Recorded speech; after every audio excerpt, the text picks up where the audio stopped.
شروع اللہ کے نام سے جو نہایت مہربان اور رحم کرنے والا ہے۔ میری کہانی کے معزز ناظرین السلام علیکم۔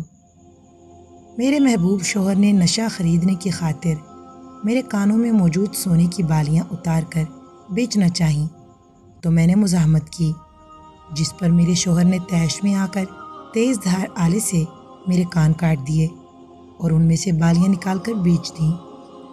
میرا نام زائشہ احمد ہے۔ میرا تعلق حیدرآباد سندھ سے ہے۔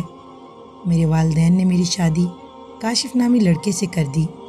کاشف محنت مزدوری کر کے اپنا اور میرا پیٹ پالتا تھا۔ دن بھر کی مشقت کرنے کے بعد کاشف تھک جاتا اور مجھے وقت نہ دے پاتا، جلد سو جاتا۔ کاشف کے اس رویے اور بے رخی کی وجہ سے میں نے ادھر ادھر منہ مارنا شروع کر دیا۔ جلد ہی میرے گھر کی پچھلی طرف رہنے والے لڑکے الماس سے میری دوستی ہو گئی۔ الماس نے مجھے اپنی چکنی چپڑی باتوں سے کاشف کے خلاف کر دیا۔ میرے دل میں کاشف کے لیے نفرت بڑھتی گئی، جبکہ الماس میرے دل میں جگہ بناتا گیا۔ جوں جوں میرے مراسم الماس سے بڑھتے گئے، ایسے ایسے ہی میرے اور کاشف کے درمیان اختلافات بڑھتے گئے، یہاں تک کہ کاشف نے میرے والدین سے بھی میری شکایت کی۔ میرے والدین نے بھی مجھے بہت سمجھایا، مگر میں نے والدین کی نصیحتوں کو بھی پس پشت ڈال دیا۔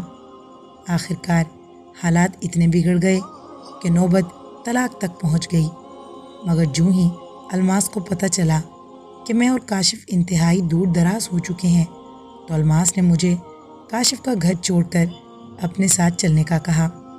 میں نے اسی وقت الماس کی بات مان کر کاشف کا گھر چھوڑا اور الماس کے ساتھ پنجاب کے علاقے ڈیرہ غازی خان میں چلی گئی۔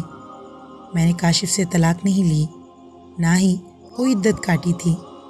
الماس نے ایسے ہی کسی وکیل سے میل ملاپ کر کے مجھ سے نکاح کر لیا۔ جب میں الماس کے حق کے زوجیت میں آ گئی تو الماس کا رنگ ڈھنگ بالکل بدل گیا۔ نکاح کے بعد پہلی رات ہی تھکے ہونے کی وجہ سے میں جلدی سو گئی۔ الماس نے آتے ہی مجھے پیٹنا شروع کر دیا۔ اس کے اس رویے کی میں عادی نہیں تھی۔ میں بیٹھ کر رونے لگی۔ مجھے روتا دیکھ کر الماس نے طنز کرتے ہوئے کہا، تمہیں میری محبت نہیں، تمہارے نفس کی خواہش یہاں لائی ہے۔ میرے سامنے ڈرامے نہ کرو ورنہ میں جان سے مار دوں گا۔ اس کے ساتھ ہی الماس نے میرے منہ پر تھپڑوں کی بارش کر دی۔ میں اپنی جان بچانے کی خاطر چپ چاپ تھپڑ منہ پر سہتی رہی، یہاں تک کہ الماس مجھے مار مار کر تھک گیا تو چارپائی پر بیٹھ گیا اور مجھے خاموش دیکھ کر بولا کہ تم نے موت کے ڈر سے چپ چاپ اتنا تشدد برداشت کر لیا۔ اگر تم اللہ کی رضا، محبت یا خوف خدا کی خاطر کاشف کے ساتھ گزارا کر لیتی تو اتنے ظلم سے بچ جاتی۔ اس کے بعد الماس چپ چاپ سو گیا اور میں صبح صادق تک بیٹھی آنسو بہاتی رہی۔ وقت گزرنے کے ساتھ ساتھ مجھے الماس کی برائیوں کا پتہ چلتا گیا۔ مجھے اس کی سب سے خطرناک عادت منشیات کا استعمال لگی۔ الماس نشے کے ساتھ ساتھ جوئے کا بھی عادی ہو گیا۔ میں گھر کی کسی ضرورت کا ذکر کرتی یا الماس کو برائی سے روکنے کی کوشش کرتی تو وہ مجھے جانوروں کی طرح پیٹنا شروع کر دیتا۔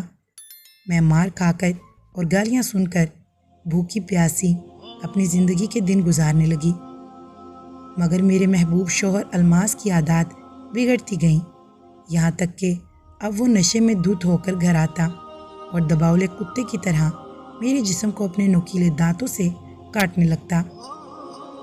درد کی شدت سے مجبور ہو کر میں الماس کو ایسا سلوک کرنے سے منع کرتی تو وہ میرے ساتھ جنگلی درندوں سے بھی بدتر سلوک کرتا، مجھے مارتا پیٹتا۔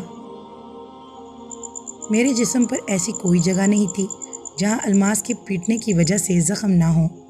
خیر، وقت گزرتا گیا، الماس کی عادتیں مزید بگڑتی گئیں اور نوبت گھر کا سامان بیچ کر نشہ خریدنے اور جوا کھیلنے پر جا پہنچی۔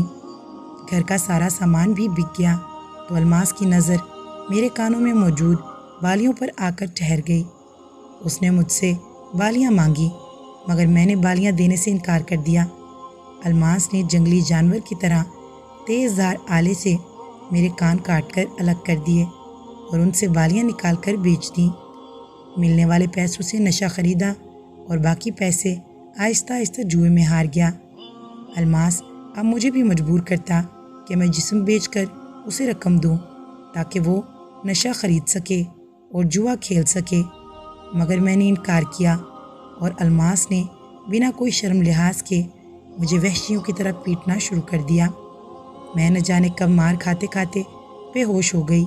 جب ہوش میں آئی تو خود کو ایک نامعلوم مقام پر کمرے میں پایا جہاں میں شام تک بھوکی پیاسی پڑی رہی۔ شام کو کسی نے دروازہ کھول کر مجھے پانی پینے کو دیا اور میرے پوچھنے پر بتایا کہ الماس مجھے جوئے میں ہار گیا ہے، اب میں اس کی ملکیت ہوں۔ الماس کے بعد میں جس جانور کی ہوس کا نشانہ بنی وہ ڈی جی خان کا ایک وڈیرا تھا۔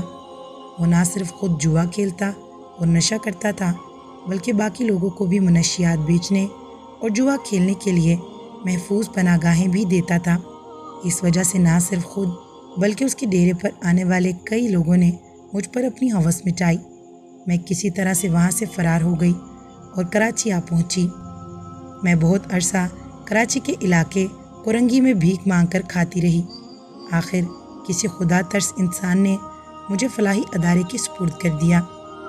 انہوں نے نہ صرف مجھے پناہ اور بہترین کھانا دیا بلکہ میرا ذہنی اور جسمانی علاج کروانے کے علاوہ مجھے دینی تعلیم بھی دلوائی۔ اس ادارے نے میرے گھر والوں سے میری صلح کروانے کی کوشش کی مگر میرے گھر والوں نے مجھے اپنانے سے انکار کر دیا۔ میں آج بھی اسی فلاحی ادارے میں رہائش پذیر ہوں اور اللہ تعالیٰ سے اپنے کردہ گناہوں کی معافی مانگ رہی ہوں۔